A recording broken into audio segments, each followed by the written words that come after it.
উপস্থিতি খুবই মনোযোগ দিয়ে শুনে যান।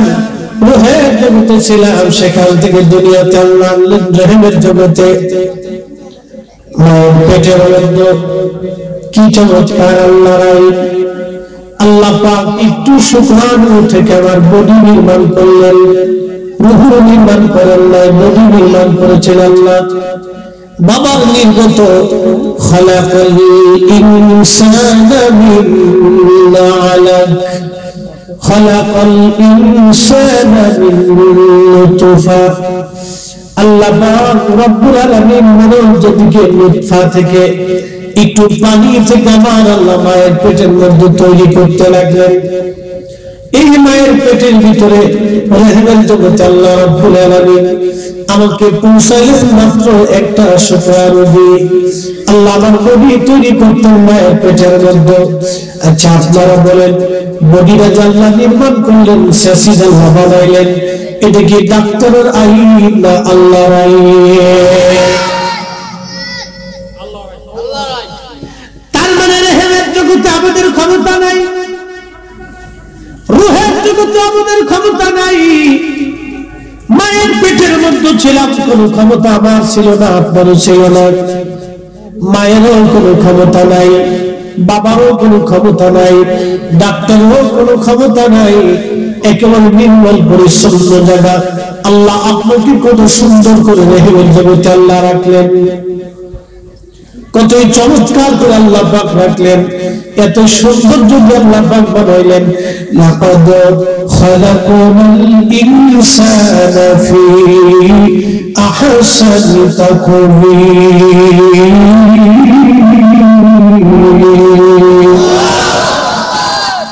আল্লাহ বলেন আমি মানুষকে অনেক সুন্দর আহসান সৌন্দর্য দিয়ে আমি আল্লাহ পাক মানব জাতিকে বানাইলাম। পৃথিবীর মধ্যে যত সৃষ্টি দেখেন, বিজ্ঞান বলে 4 লক্ষ প্রজাতির জীব আছে। 4 লক্ষ প্রজাতি আমরা ধরলাম, তারও বেশি হবে, কারণ বিজ্ঞানের হিসাবটা একেবারে পরিপূর্ণ 100% না। বিজ্ঞানের পরেও আরো হিসাব আছে। 4 লক্ষ প্রজাতির জীব আল্লাহ পাক বানাইলেন। কোন জীবকে আল্লাহ পাক আহসানি তাকওয়িম বলেন নাই, কিন্তু মানব জাতির বেলায় শুধু আল্লাহ পাক আহসানি তাকওয়িম বলেছেন। তার মানে মানুষের চাইতে সুন্দর আর দুনিয়াতে কেউ নাই। কথা বল ঠিক কিনা? এজন্যই আল্লাহ মানুষের সাথে প্রেম করেছেন।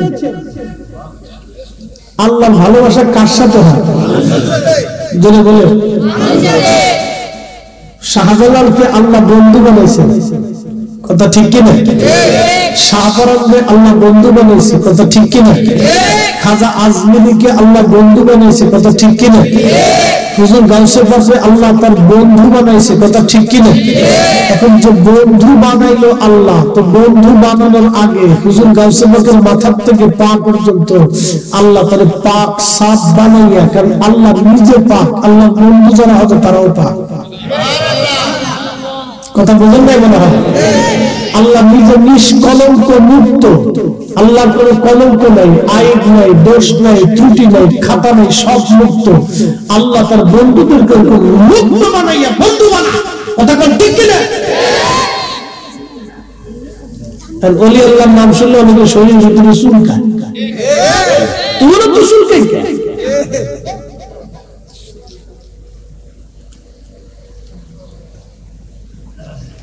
প্রিয় উপস্থিতি, খুবই মনোযোগ। ভিড়টা একটু কমাই দিতে হবে, সবাই একটু কমাই দাও, বেশি বেশি, ঠিক আছে? কারণ ভিড় বেশি হলে বাহির থেকে বুঝবে না। অনেক লোক তো ঘরে বসে শুনে, অনেকে আবার চিন্তা করে বিয়ে দুটো টানা টানতে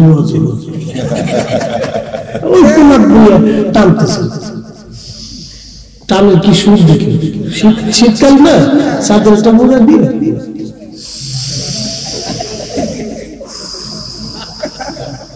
মানে ফুটে যে ছাড়তেছে 30 সেকেন্ড পর্যন্ত পেলে ছাড়, কি যে সুর। এটা জীবনে যত বিড়ি টেকবে শুট করছে, ততবার যদি সেজদার মধ্যে বলে আল্লাহকে ডাক দিত, সে ওলি হয়ে যেতে পারত। কথা কিন্তু খারাপ নয়, আপনি বুঝে আমার উত্তর দিয়ে তো বিড়ি টান দিয়ে বিড়ি সাইডে দিয়ে সে যে পরিমাণে সুদ জোগাড় করছে, আহা দুনিয়ার কোনো চিন্তা নেই। যখন সারে তখন দুনিয়ার চিন্তা নেই, যখন টানে তখন দুনিয়ার চিন্তা থাকে। ওই অবস্থায় যদি সে সেজদা দিত তো অলি হয়ে যেত। কি কথা ঠিক কিনা? আরে বান্দা, তোমাকে আল্লাহ আদর করে দুনিয়াতে পাঠাইছে বিড়িটা না জন্য। ও বান্দা, তোমাকে আল্লাহ আদর করে দুনিয়া সাজাই দিয়েছে, আকাশ সাজিয়েছে, বৃষ্টি দিয়েছে, সূর্য দিয়েছে, গাছের ফল দিয়েছে, নদীর মাছ দিয়েছে, কত চমৎকার চমৎকার খাবার দিয়েছে আল্লাহ। তোমাকে কি ওই সমস্ত অসঙ্গতি অসমস্ত আবিজাবি কাজ করার জন্য? তোমার আশরাফুল মাখলুকাত বানিয়েছে কি জীব জানোয়ারের কাজ করার জন্য? এই সরাসরি আলোচনায় চলে গেলাম। দেবীর দরবাসী কথাগুলি ভালো করে শুনে যাবেন আজ আপনারা। বলছিলাম আমার মালিক আমার রব রহমের জগতে আল্লাহ আপনাকে লালন পালন করলেন, কি সৌন্দর্য চমৎকার ইত্যাদি আল্লাহ আপনারে সৌন্দর্য দুনিয়াতে পাঠাইলেন। আল্লাহর ইচ্ছা অনুযায়ী আল্লাহ পাক আপনাকে সুরত দিলেন, আল্লাহর ইচ্ছা অনুযায়ী আল্লাহর পছন্দের সুরত আমার আল্লাহ পাক দিলেন। মানুষের সুরতটা আল্লাহর নিজের একবারে খাস পছন্দ। একবার জোরে বলা যাবে মারহাবা। আমাদের সুরতটা কার পছন্দ? আল্লাহর নিজের একবারে পছন্দের সুরত দিয়ে আদম আলাইহিস সালাম আল্লাহ নিজের পুত্রকে হাতে বানাইছেন।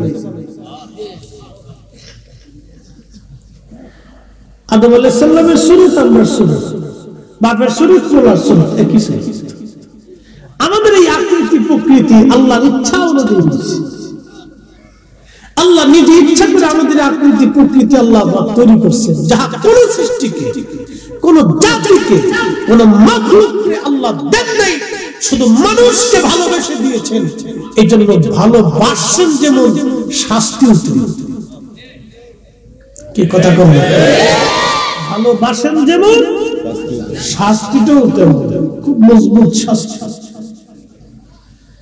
এই জন্য কিয়ামতের মাঠে হাসরবাসীদের বিচার যখন শেষ হয়ে যাবে, তখন নাফরমান যারা থাকবে, এই নাফরমানরা এই আপনার গোশতগুলি কামড়ায় কামড়ায় টেনে টেনে ছিঁড়ে ফেলবে, টেনে টেনে ছিঁড়ে ফেলবে। আর বলবে, আল্লাহ আমরা কেন মানুষ হইলাম? আমরা যদি জীব জানোয়ার হইতাম তাহলে কতই না উত্তম হতো। আমরা কেন মানুষ হয়েছিলাম? কেন আল্লাহর আইন মানলাম না? কেন আল্লাহর বিধান মোতাবেক চললাম না? কেন আল্লাহর পথ অনুযায়ী চললাম না? সেই দিন তারা গোশতগুলি কামড়ায় কামড়ায় টেনে টেনে ছিঁড়ে ফেলবে আর আফসোস করতে থাকবে। সেই দিন তারা আফসোস করতে থাকবে, কোনো লাভ হবে না। কি কঠিন আফসোস তাদের হবে। আহা, এই আফসোসের কোনো শেষ নাই। দেবিদ্দারের মুসলমান, আল্লাহ রাব্বুল আলামিন রহমের জগতের ভিতরে আল্লাহ আপনাকে রাখলেন। এখন প্রশ্নগুলি জবাব দিবেন। দুনিয়াতে আমরা রিজিক নিয়ে পারাপারি করি, জমি নিয়ে মারামারি করি, ঘর নিয়ে মারামারি করি, ব্যবসা নিয়ে মারামারি করি, জায়গা দখল নিয়ে মারামারি করি, আমরা চাকরি বাকরিতে মারামারি করি, প্রমোশন নিয়ে কারাকারি করি, বিদেশ যাইতে বেলা কারাকারি পারাপারি মারামারি করি, সামান্য চুল পরিমাণ নিজের ভাই ভাইকে ছাড়তে চায় না।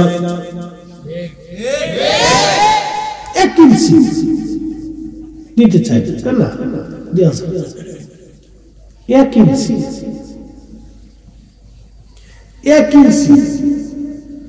আমার ঢাকাতে এক ধনী ব্যক্তির মসজিদের সাথে মসজিদ মাত্র 4 আঙ্গুল, 4 আঙ্গুল মসজিদের সাথে মিশে গেছে। মসজিদ ধরেন 4 আঙ্গুল মসজিদ নিয়ে গেছে, অর্থাৎ বিল্ডিং ওঠানোর সময় 4 আঙ্গুল চলে আসছে। ওই বেটা 4 আঙ্গুল ছাড়লো না, তার বিল্ডিংটা মসজিদের উপরে গেছে। না না না, সুবহানাল্লাহ করেন না, সব কথা সুবহানাল্লাহ। 4 আঙ্গুল এই যে ধরেন এই কাটটা সমান মসজিদটা ধরেন ওনার জায়গার ভিতরে চলে আসছে। চিন্তা করতে পারে আল্লাহর ঘরটা চলে আসছে, কাম 4 ইঞ্চি দিতে, সেটা টানা দিয়ে গেছে উপরের বিল্ডিং, উনি এই 4 ইঞ্চি থেকে দেওয়াল যাচ্ছে। মানে মসজিদের ছাদের উপর থেকে 4 ইঞ্চি দেওয়াল উঠে গেছে, মানে 4 ইঞ্চি ছাড়বে না। আমি শুধু বলে আচ্ছা যদি না ছাড়ে তো আল্লাহর বান্দা নিয়ে গেছে বিল্ডিং পাথর কাটছে কতদিন, আর হাত্তা জুরুতুল মাকাবির কবর পর্যন্ত, এরপরে আর বেড়ার কোনো সুযোগ নাই। কি কথা বলবেন? এই মানসিকতার মানুষও আমাদের দেশে আপনি কি করবেন? তার মানে বোঝা গেল এরা দেখতে মানুষ, শুনতে মানুষ, কিন্তু হাকিকতে পশুর থেকে নিকৃষ্ট। শুনতে মানুষ, হাকিকতে পশুর থেকে নিকৃষ্ট।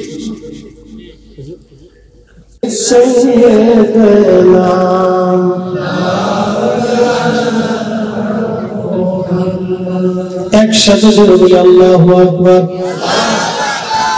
আমাদের সৌন্দর্য দিছে কে? আল্লাহ। কেন দিল? আল্লাহর ইবাদত করার জন্য। আমাদেরকে আল্লাহ বিনা উদ্দেশ্যে পাঠান নাই, একটা উদ্দেশ্য দিয়ে পাঠিয়েছে।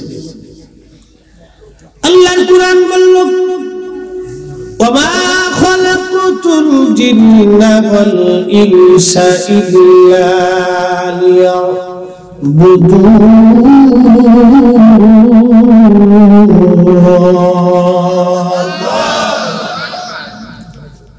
আল্লাহ বলেন আমি মানুষ এবং জিন এই দুইটা জাতিকে বানাইলাম আমার গোলামি করার জন্য, আমার ইবাদত করার জন্য, আমার গোলামি বন্দেগী করার জন্য পাঠাইছি।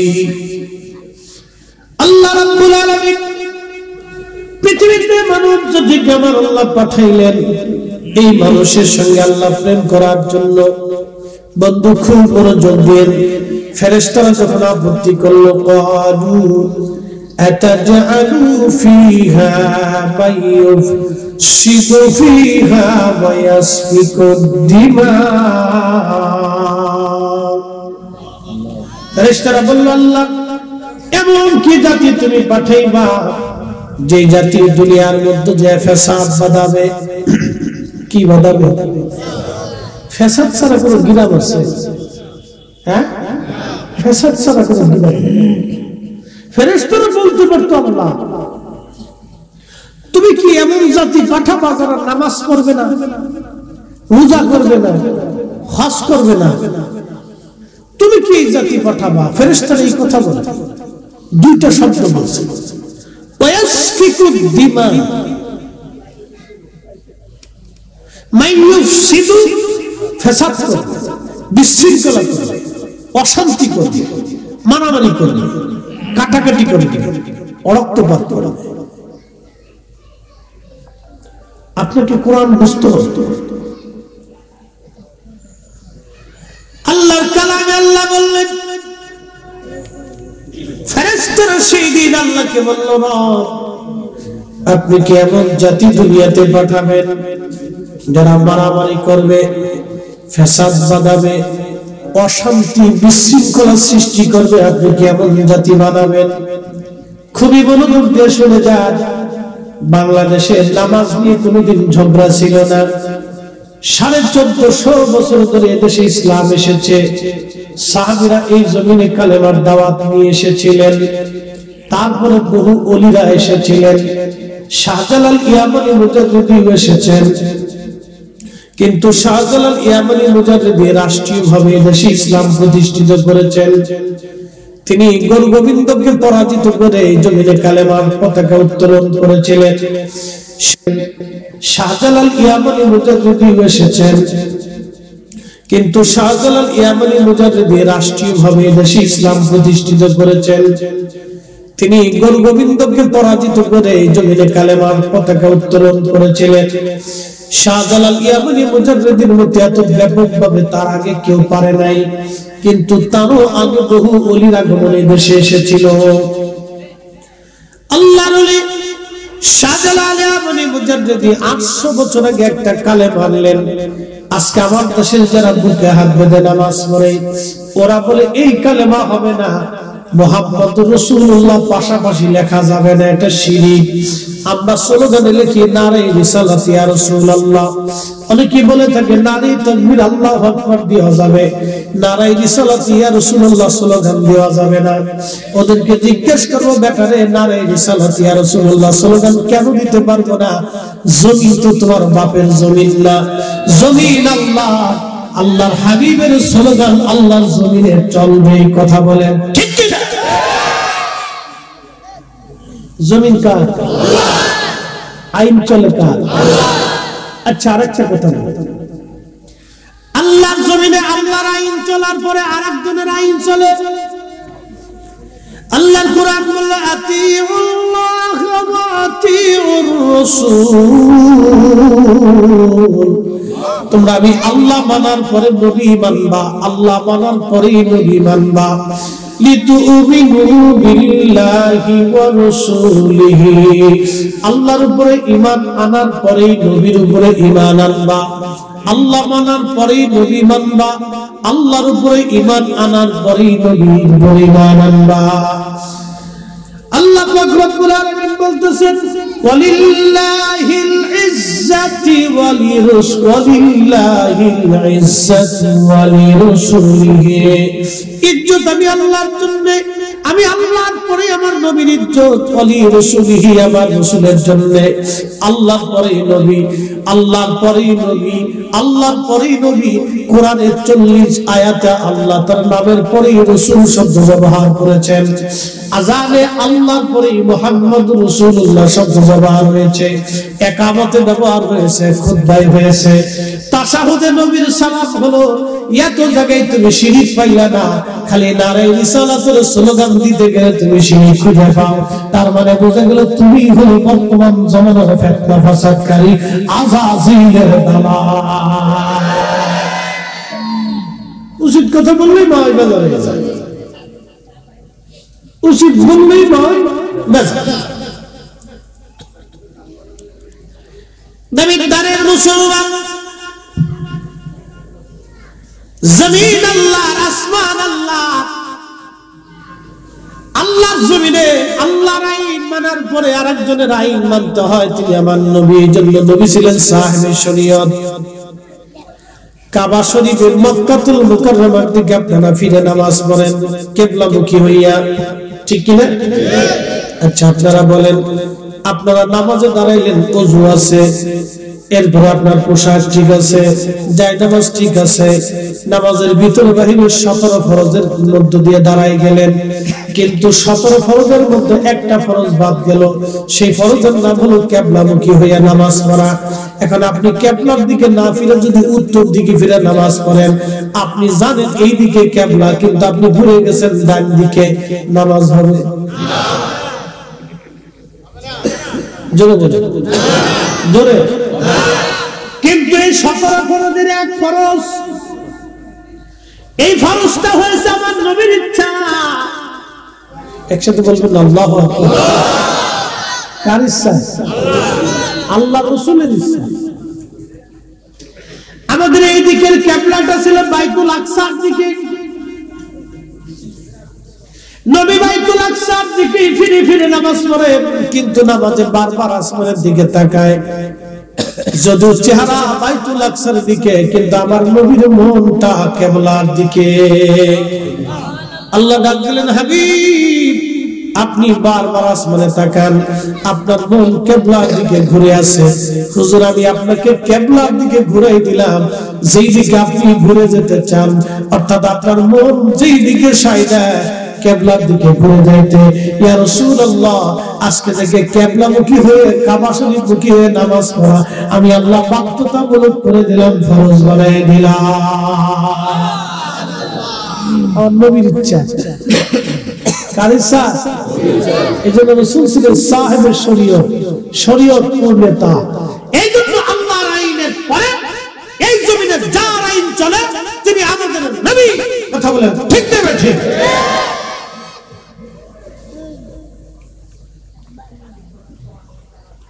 নবীদারের মুসলমান, অনেক লম্বা কথা, এদিকে আর ফিরে না, মূল আলোচনার দিকে যাচ্ছি। আমরা মানুষ, আল্লাহ মানুষ বানাইয়া দুনিয়াতে আমারে পাঠাইলেন। মায়ের পেটের মধ্যে আল্লাহ চক্ষু দিলেন, ডাক্তারের আইনে না আল্লাহর আইনে? বুঝে যাবেন। মায়ের পেটের মধ্যে আল্লাহ আপনার আমার হাত আঙ্গুল টাঙ্গুল যা কিছু দিলেন, এটা কি ডাক্তারের পরামর্শে না আল্লাহর আইনে? মায়ের পেট থেকে দুনিয়াতে আল্লাহ পাক আমাকে আপনাকে পাঠাইলেন, এটা কি ডাক্তারদের আইনে না আল্লাহর আইনে? আল্লাহর আইনে আল্লাহ পাঠাই দিলেন। খুব মনোযোগ দিয়ে 2 বছর পর্যন্ত মা আপনাকে দুগ্ধ পান। কথা বলো না সরি জালারে এদিকে উঠে আব্বা তুমি এ পেশা চলে আসো। খুব গল্প, বিরাট গল্প, সুযোগ পাই না তো মাদ্রাসা হচ্ছে না, টাইম সুযোগ পাই না, পাইলে মনে করছে যুদ্ধ শুরু, টাইম পাই না। কি করবো, বাচ্চা তো ওদেরকে শোনেন, বিনোদনের দরকার আছে। একবার আপনি বাচ্চাদেরকে আটকে রাখতে পারবেন না। যদি ছোটকালে চান যে ওলি আল্লাহ হবে, তা হবে না। ছোটকালে যদি চান যে ওরা বিশেষ করে ম্যাজিস্ট্রেট বানাবেন, তা হবে না।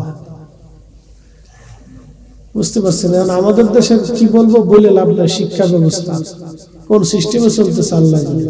এক একটা বাচ্চার বই টানতে তার মা লাগে, বাপ লাগে। কি কথা বলেন? বাচ্চার বই টানতে তার মার লাগে, তার বাপের লাগে। বাচ্চা বই নিতে পারে, তার মা কান্দে করে বই নিতে। একটা বাচ্চার 10টা বই, ও তো পাগল হয়ে যাবে। এত ভালো লাগে। আমরা ছোটবেলা পড়ছি ইংরেজি, অঙ্ক, বাংলা, 3টে সাবজেক্ট। 4th ইয়ার খেলে হয়ে গেছে। এখন দুনিয়ার পড়ার পর 10টা বই দেখলে মাথা নষ্ট। এই বাচ্চারা সকালে প্রাইভেট পড়ার লাগে, বিকেলে পড়ার লাগে, মানে অস্থির। একটা বাচ্চার খেলাধুলার পর্যন্ত সময় থাকে, পাগলের মতো পড়লাম আর কি, কায়দা বেদার সঙ্গে।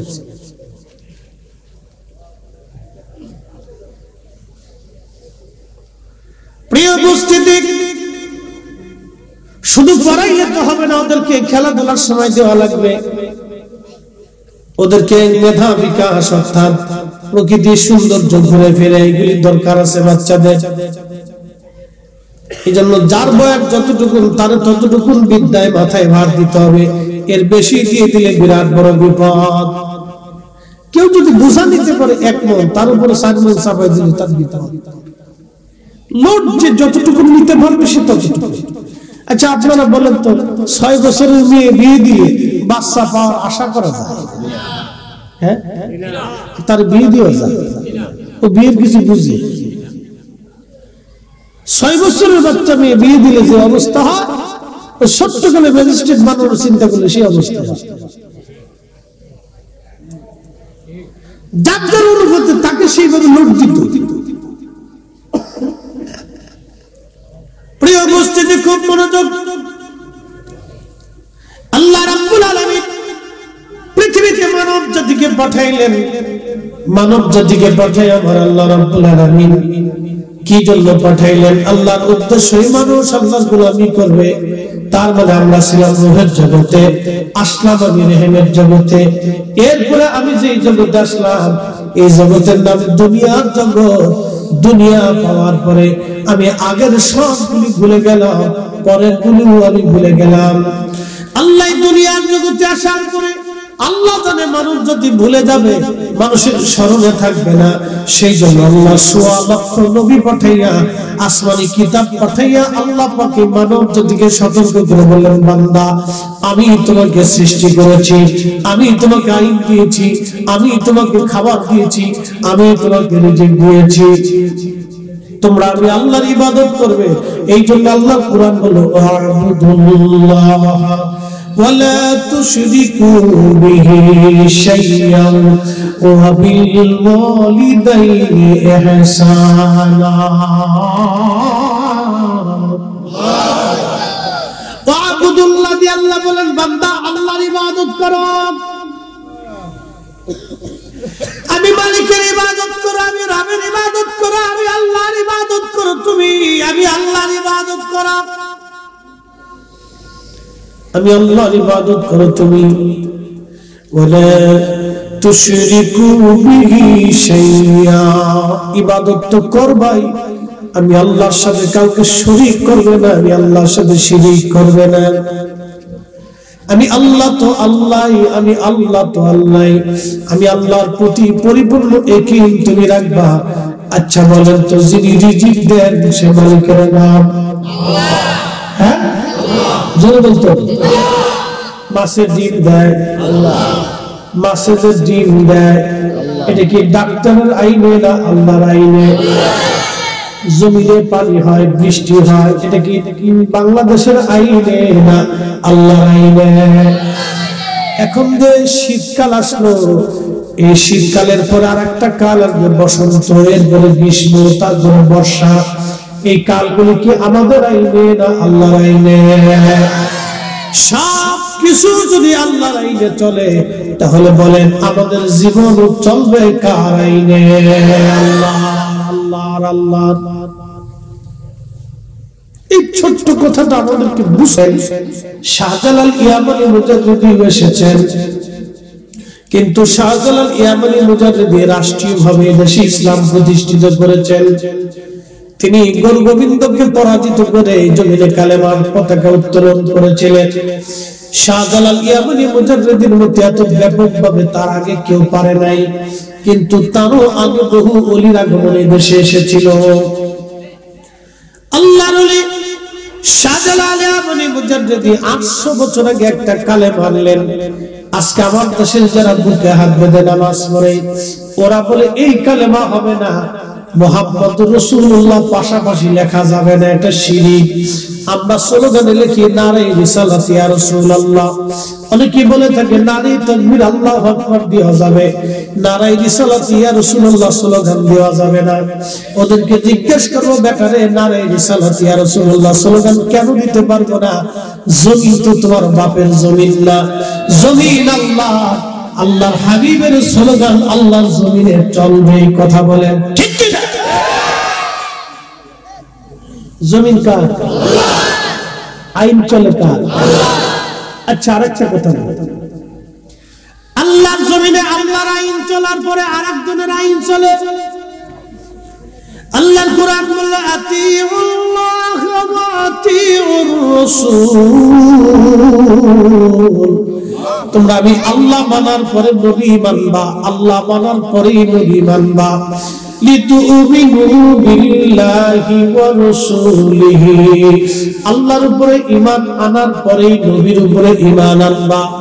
আল্লাহ মানার পরে নবী মানবা, আল্লাহর উপরে ঈমান আনার পরে নবীর উপরে ঈমান আনবা। আল্লাহ পাক রব্বুল আলামিন বলতেছেন ওয়ালিল্লাহিল ইজ্জাতি ওয়ালিরাসূলিল্লাহিল ইজ্জাতু ওয়ালিরাসূলিহি, ইজ্জত আমি আল্লাহর জন্য, আমি আল্লাহর পরে আমার নবীর ইজ্জত, ওয়ালিরাসূলিহি আমার রাসূলের জন্য। আল্লাহর পরে নবী, আল্লাহর পরে নবী, আল্লাহর পরে নবী। কোরআনের 40 আয়াতে আল্লাহ তার নামের পরে রাসূল শব্দ ব্যবহার করেছেন। আযানে আল্লাহর পরে মুহাম্মদুর রাসূলুল্লাহ শব্দ ব্যবহার হয়েছে, ইকামতে ব্যবহার হয়েছে, খুতবায় হয়েছে, তাশাহুদে নবীর সালাম হলো। এত জায়গায় তুমি শিরিক পাইলা না, খালি নারে রিসালাতের স্লোগান দিতে গেলে তুমি শিরিক খুঁজে পাও। তার মানে বোঝা গেল তুমি হলো বর্তমান জামানার ফিতনা ফাসাদকারী আযাজিলের দালাল। উচিত কথা বললেই নয় বেলা হয়ে যায়, উচিত বললেই নয় বেজা। নবীদারের মুসলমান, জমিন আল্লাহ, আসমান আল্লাহ, আল্লাহর জমিনে আল্লাহর আইন মানার পরে আরেকজনের আইন মানতে হয়। তিনি আমার নবী, এই জন্য নবী ছিলেন সাহেবে শরীয়ত। কাবা শরীফের মক্কাতুল মুকাররমার দিকে আপনারা ফিরে নামাজ পড়েন কিবলামুখী হইয়া, ঠিক কি না? আচ্ছা, আপনারা বলেন, আপনারা নামাজে দাঁড়াইলেন, ওযু আছে, এরপরে আপনার পোশাক ঠিক আছে, জায়নামাজ ঠিক আছে, নামাজের ভিতরে বাহিরে 17 ফরজের মধ্য দিয়ে দাঁড়াই গেলেন, কিন্তু 17 ফরজের মধ্যে একটা ফরজ বাদ গেল। সেই ফরজের নাম হলো কিবলামুখী হইয়া নামাজ পড়া। এখন আপনি কিবলার দিকে না ফিরে যদি উত্তর দিকে ফিরে নামাজ পড়েন, আপনি জানেন এই দিকে কিবলা, কিন্তু আপনি ঘুরে গেছেন ডান দিকে, নামাজ হবে না। জোরে জোরে জোরে। কিন্তু এই 17 ফরজের এক ফরজ, এই ফরজটা হয়েছে আমার নবীর ইচ্ছা। একসাথে বলবেন আল্লাহু আকবার। কার ইচ্ছা? আল্লাহ রাসূলের ইচ্ছা। আমাদের এই দিকের কিবলাটা ছিল বাইতুল আকসার দিকে। নবী বাইতুল আকসার দিকে ফিরে ফিরে নামাজ পড়ে, কিন্তু নামাজে বারবার আসমানের দিকে তাকায়। যদিও চেহারা বাইতুল আকসার দিকে, কিন্তু আমার নবীর মনটা কিবলার দিকে। আল্লাহ ডাক দিলেন, হাবিব আপনি বারবার আসমানে তাকান, আপনার মন কিবলার দিকে ঘুরে আছে। হুজুর আমি আপনাকে কিবলার দিকে ঘুরাই দিলাম, যেই দিকে আপনি ঘুরে যেতে চান, অর্থাৎ আপনার মন যেই দিকে সাইদা কিবলার দিকে ঘুরে যাইতে। ইয়া রাসূলুল্লাহ আজকে থেকে কিবলামুখী হয়ে কাবা শরীফমুখী হয়ে নামাজ পড়া আমি আল্লাহ বাধ্যতামূলক করে দিলাম, ফরজ বানাই দিলাম। আমার নবীর ইচ্ছা। কার ইচ্ছা? এজন্য রাসূল ছিলেন সাহেবের শরীয়ত, শরীয়ত পূর্ণতা। এইজন্য আল্লাহর আইনের পরে এই জমিনে যার আইন চলে তিনি আমাদের নবী। কথা বলেন ঠিক না ঠিক?